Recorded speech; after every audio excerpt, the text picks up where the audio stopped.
শুধু বাংলা ভাষাতেই নয়, পৃথিবীর বিভিন্ন ভাষার শব্দের বানান এবং উচ্চারণের মধ্যে অমিল রয়েছে। যেমন ইংরেজিতে আমরা পিইউটি পুট উচ্চারণ করি, কিন্তু বিইউটি বুট উচ্চারণ করি না, বরং বিইউটি বাট উচ্চারণ করি। ফরাসি ভাষায় আমরা রেস্টুরেন্ট শব্দের বানানের শেষে এনটি থাকলেও দেখব যে তারা এনটি উচ্চারণ করছেন না, তারা রেস্তোরাঁ পর্যন্ত এসে থেমে যাচ্ছেন। জাপানি ভাষায় যেটাকে টি-সুনামি বলা হচ্ছে, বানানে উচ্চারণে সেটাকে আমরা সুনামি বলছি, অর্থাৎ টি বাদ দিয়ে দিচ্ছি। এভাবে ম্যাডাম শব্দটি ইংরেজিতে ম্যাডাম বলা হচ্ছে, ফরাসিরা এটাকে মাদাম বলছেন। বানান একই রয়েছে, কিন্তু উচ্চারণ পাল্টে গেছে। ইংরেজিতে যেটাকে আমরা টেবিল বলছি, টেবল বলছি, ফরাসিরা সেটাকে তাবল বলছেন।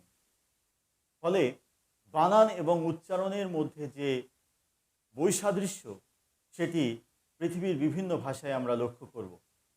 এটাকে ভাষার সমস্যা হিসেবে না দেখে ভাষার সৌন্দর্য হিসেবে দেখাই ভালো।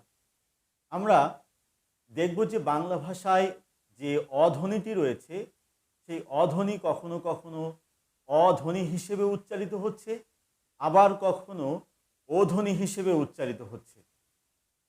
আমরা এই অধ্বনি উচ্চারণের 5টি নিয়ম শেখার চেষ্টা করব। মুখস্থ নয়, বরং বোঝাটা জরুরি। প্রথম নিয়মটি সম্পর্কে আলোচনা করা যাক। উদাহরণ হিসেবে আমরা দুটি শব্দ নিচ্ছি, একটি অভিমান, অন্যটি অনুরোধ। এই অভিমান শব্দটির শুরুতে আমরা দেখতে পাচ্ছি যে একটি অধ্বনি রয়েছে, এরপর একটি ইকার বা ই ধ্বনি রয়েছে। অনুরোধ শব্দটির শুরুতে অধ্বনি রয়েছে এবং এরপর একটি উ ধ্বনি রয়েছে। তাহলে আমরা নিয়মটা এভাবে লিখতে পারি, যদি কোনো শব্দের শুরুতে অধ্বনি থাকে, যেমন অভিমান এবং অনুরোধ, এই শব্দ দুটির শুরুতে অধ্বনি রয়েছে। এরপর যদি ই, দীর্ঘ ই, উ, দীর্ঘ উ, এই চারটির যে কোনো একটি থাকে, আমরা অভিমান শব্দে অধ্বনির পরে ই ধ্বনি পেয়েছি, অনুরোধ শব্দে অধ্বনির পরে উ ধ্বনি পেয়েছি। কোনো শব্দের শুরুতে যদি অধ্বনি থাকে, তারপর যদি ই, দীর্ঘ ই, উ, দীর্ঘ উ, এর যে কোনো একটি থাকে, তাহলে অধ্বনির উচ্চারণ অধ্বনির মতো হবে। সেজন্যে আমরা অভিমান উচ্চারণ না করে অভিমান উচ্চারণ করি। সেজন্য আমরা অনুরোধ উচ্চারণ না করে অনুরোধ উচ্চারণ করছি।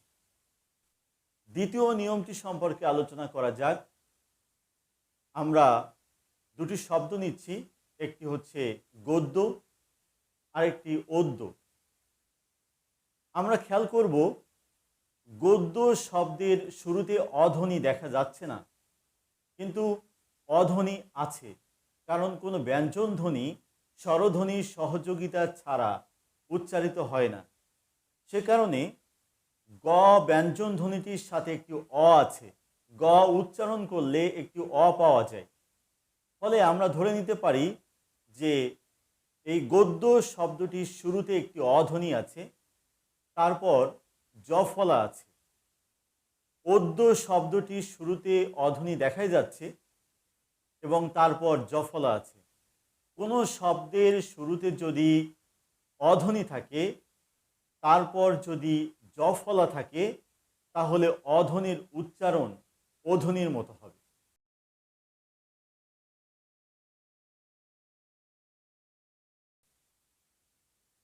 তৃতীয় নিয়মটি সম্পর্কে আমরা বলতে পারি যে কোনো শব্দের শুরুতে যদি অধ্বনি থাকে, তারপর যদি যুক্ত খ থাকে, যেটাকে আমরা অনেকে কিয় বলি, সেই যুক্ত খ যদি থাকে, তাহলে অধ্বনির উচ্চারণ অধ্বনির মতো হবে। যেমন কক্ষ, আমরা অনেকে কক্ষ উচ্চারণ করি, শ্রেণী কক্ষ বলি, কিন্তু আসলে উচ্চারণটি কক্ষ। কেন কক্ষ? এই কক্ষ শব্দের শুরুতে কয়ের সাথে একটি অধ্বনি আছে এবং এরপর যুক্ত খ বা ক্ষীয় আছে। সে কারণে অধ্বনির উচ্চারণ অধ্বনির মতো না হয়ে অধ্বনির মতো হচ্ছে। তাই আমরা বলতে পারি কোনো শব্দের শুরুতে যদি অধ্বনি থাকে, তারপর যদি যুক্ত খ থাকে, তাহলে অধ্বনির উচ্চারণ অধ্বনির মতো হবে। চতুর্থ নিয়মে আমরা যেতে পারি।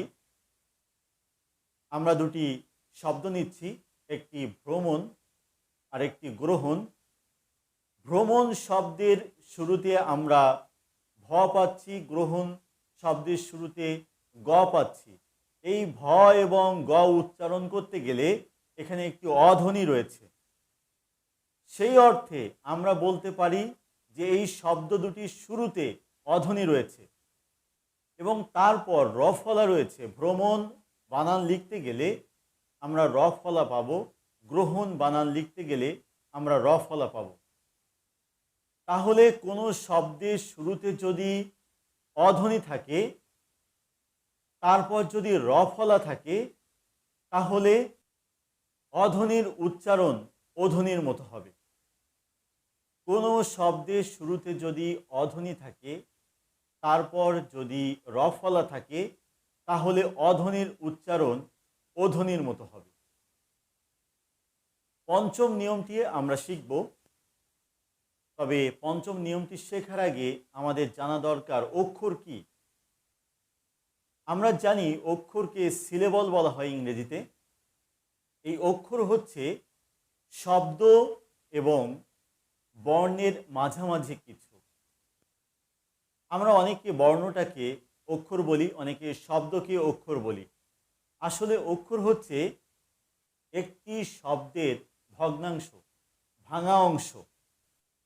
একটি শব্দ উচ্চারণ করতে গেলে যে কয়টি ভাগে বিভক্ত হয়ে যায়, তার প্রত্যেকটি ভাঙা অংশকে আমরা অক্ষর বলি। যেমন মুনতাসির শব্দটি আমরা যদি নেই, তাহলে মুনতাসির শব্দটি যখন উচ্চারণ করব, তখন দেখব এটিকে তিন ভাগ হয়ে যাচ্ছে। মুন, তা, সির। এখানে মুনতাসির শব্দটি কিন্তু একটি শব্দ, অক্ষর আছে তিনটি।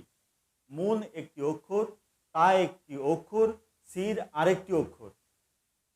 তাহলে আমরা বুঝতে পারলাম যে মুনতাসির শব্দটিতে তিনটি অক্ষর রয়েছে। কিন্তু আমরা যদি বলি বন, এই শব্দটিতে একটি মাত্র অক্ষর রয়েছে। একটি শব্দ এবং একটি অক্ষর। বন, মন, এরকম শব্দগুলোকে আমরা একক্ষর বিশিষ্ট শব্দ বলতে পারি।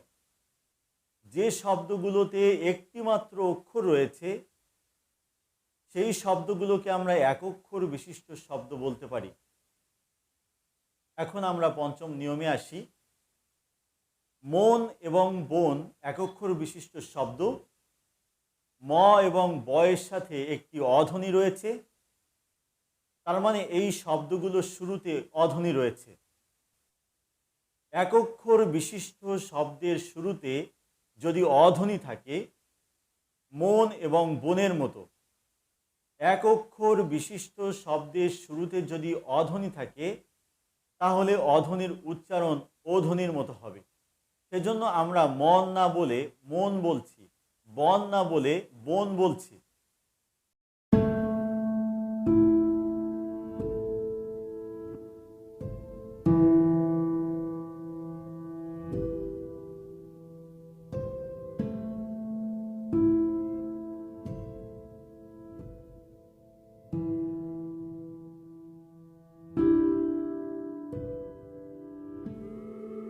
এখন আমরা এই নিয়মের কিছু শব্দ অনুশীলন করার চেষ্টা করব।